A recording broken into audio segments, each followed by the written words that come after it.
अस्सलाम वालेकुम, मैं हूं अतीक मलिक और आप देख रहे हैं पाकिस्तान टुडे न्यूज़। नाज़रीन, खलीलुर रहमान कमर की वीडियो वायरल होने के बाद सारिफिन की जानिब से मुख्तलिफ तबसरे किए जा रहे हैं और आज मुल्ज़मा अरूज की जानिब से अदालत में बयानात भी दिए गए। लेकिन उस बयानात के बाद वायरल होने वाली एक और वीडियो ने इन्वेस्टिगेशन का रुख जो है वो तब्दील कर दिया है और अब जितनी अटेंशन खलीलुर रहमान कमर की बताई जा रही थी, उससे ज़्यादा अटेंशन जो है वो वीडियो में मुल्ज़मा की भी नज़र आ रही है, जबकि इनके साथ उनके जो साथी हैं वो भी इनमें खासे इन्वॉल्व नज़र आते हैं। लेकिन अब इन्वेस्टिगेशन के बाद जो अदालत में बयान दिए जा रहे हैं और अदालत में पेश की जाने वाली वीडियोस किस हद तक एविडेंस के तौर पर कबूल की जाती है या मानी जाती है और मुल्ज़मा पर किस हद तक कानून की पकड़ आती है, इन तमाम बातों पर डिस्कस कर लेते हैं। हमें ज्वाइन किया है आज एडवोकेट ज़ैन कुरैशी साहब ने।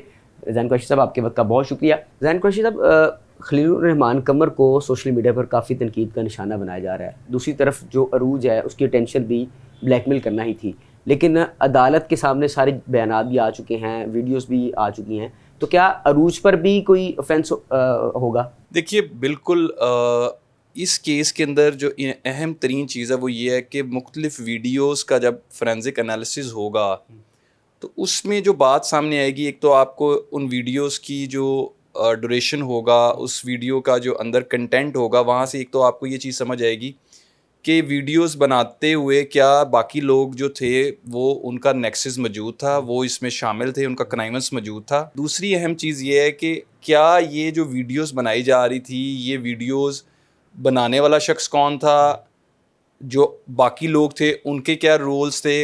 ये सब चीज़ें आपको दो तीन चीज़ों से आपके सामने आ सकती हैं। एक तो चलें आपके पास लेट्स सपोज कोई शख्स है, वो ये बताता है कि ये हमने काम क्यों किया।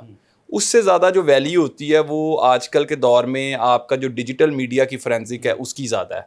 अब उसमें क्या देखा जा सकता है कि आप इन मुल्ज़मान के मोबाइल फ़ोन्स की फोरेंसिक एनालिसिस करें, उसमें इनकी जो आपस की चैट है वो बड़ी एक अहम एविडेंस के तौर पे सामने आ सकती है।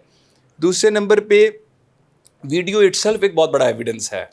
अगर वीडियो के अंदर कोई शख्स जो है वो ऑलरेडी ट्रैप करने का एक पूरा मंसूबा बना रहा है, नज़र भी आ रहा है कि आम तौर पे ऐसे केसेस को करने के पीछे मुल्ज़म की 3 से 4 मुख्तलिफ किस्म की इंटेंशंस हो सकती हैं। नंबर 1, या तो वो ब्लैकमेल करना चाहता है, या वो रिवेंज लेना चाहता है, या वो रेपुटेशन हार्म करना चाहता है। अच्छा, अब जो नॉर्मली देखिए, जो ऐसा क्राइम होता है जिसमें आपको किसी जगह पे बुलाया गया है, कैमरे ऑलरेडी वहाँ पे फिक्स किए गए हैं, वीडियो तैयार हो रही है, उससे पहले डिस्कशन हो रही है कि जी आपने करना क्या है, तो ये पूरा जो इस किस्म के मामला होते हैं ना, ये एक बात याद रखिएगा, ये आम तौर पे बड़ी प्लान्ड किस्म के जो ग्रुप्स होते हैं वो करते हैं।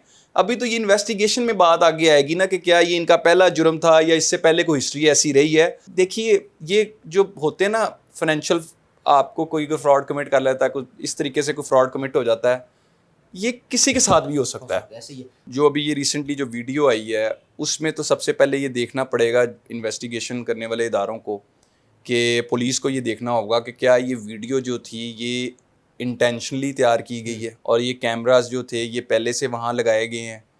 और उससे पहले इम्पॉर्टेंट चीज़ ये है कि जी अच्छा, ये वीडियो कब से तैयार की जा रही थी, कब पहली वीडियो बनी थी, और क्या जो कैमरे थे वो जो कंसर्न्ड पार्टी थी जिसका प्रीमिसेस था उसकी इजाज़त के बगैर लगे थे या इजाज़त के साथ लगे थे। अगर इजाज़त के साथ लगे थे तो उसका पर्पस क्या था। कैमरे तो आम तौर पे जो जो आपका रहने वाला कमरा होता है उसमें नहीं होते, कैमरे तो बाहर सिक्योरिटी के होते हैं। तो अगर कोई इस तरीके से अगर कोई कैमरे फिक्स थे, फिर वीडियोस भी बनाई गई, अब वो उन वीडियोस के अंदर क्या बातचीत हो रही है, जो लोग कैमरा फिक्स कर रहे हैं वो गुफ्तगू क्या है, क्या वो गुफ्तगू इसी से रिलेटेड है, इनको ट्रैप करने से रिलेटेड है, पैसे मांगने से रिलेटेड है, या अगर कोई कॉल रिकॉर्ड्स आती हैं, CDRs आती हैं, उनमें देखा जाए कि इनके राब्ते और किन लोगों के साथ थे। देखिए, अभी तो आप उन लोगों के नाम सामने आ रहे होंगे जिनको हो सकता है विक्टिम ने नॉमिनेट किया हो या विक्टिम ने उनके नाम सुने हो। एक्चुअली तो जब ये सारा जो कहानी जब तक नहीं खुलेगी, जब तक सारी एक एविडेंस कलेक्शन नहीं होगी, तब तक ये कहना बहुत मुश्किल है कि ये 2 लोग थे, 4 थे, 6 थे। ये एक इन्वेस्टिगेशन की चीज़ें हैं। ये मेरा ख्याल है कि जब तक एनालिसिस, ये फोरेंसिक्स, ये आजकल का जो क्राइम है ये सारा चेंज हो चुका है। ये अब वो दूसरे वाले क्राइम की तरह नहीं है कि आप आएंगे मौके के ऊपर, आप CCTV फुटेज चेक करेंगे, फिंगर इम्प्रेशंस लिए जाएंगे। अब तो क्राइम ही जदीद है सर। अब तो आपके पास मोबाइल फ़ोन से आप पता नहीं क्या क्या चीज़ें ट्रेस कर सकते हैं। मोबाइल फ़ोन के सिर्फ आप IMEI से, ओनरशिप से लेके, सिम से लेके हर चीज़ का तो आपके पास रिकॉर्ड आ जाता है कि अदालत में जो आपका बयान होता है ना, वो तो आपके वकील साहबान या आप खुद अदालत को असिस्ट करते हैं, आर्गूमेंट्स करते हैं, पेश करते हैं जी जो ये मेरे खिलाफ मुकदमा बनाया गया है ये एक्चुअल रियलिटी से हटकर है।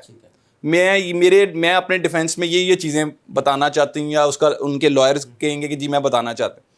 अदालत सबसे पहले तो अगर उनके पास भी कोई एविडेंस हो तो आमतौर पर अदालतें देखती हैं कि भाई अगर ये बात, लेट्स सपोज एक केस में बंदा कहता है जी कि ये जो वाक़या जिस डेट का तैयार किया हुआ मेरी तो उस दिन की मौजूदगी यहाँ की नहीं है, तो इवेंचुअली तो अभी तक की आपने तफ्तीश को देखना है कि तफ्तीश क्या कहती है। तफ्तीश में तो जो चीज़ें नज़र आ रही हैं वो यही नज़र आ रहा है कि जी ये जो केस था as per the statement of the complainant वो इसी तरीके से इनके साथ कमिट हुआ है। आगे चल के क्या होता है, किस तरीके से एविडेंस सामने आता है, ये तो बाद में जब एविडेंस आता है तो फिर ही इस बारे में बात की जा सकती है। बिल्कुल जी, एविडेंस अभी मज़ीद आना भी बाकी है और कहा यह जा रहा है कि सिर्फ चंद सेकंड की वीडियो अभी रिलीज़ की गई है, जबकि कई घंटों की वीडियो अभी भी मुल्ज़मान के पास मौजूद हैं। लेकिन देखा यह जाएगा कि अब उन वीडियोज़ को किस तरह सबूत के तौर पर लिया जाता है और अदालतें किस बुनियाद पर फैसला करती हैं।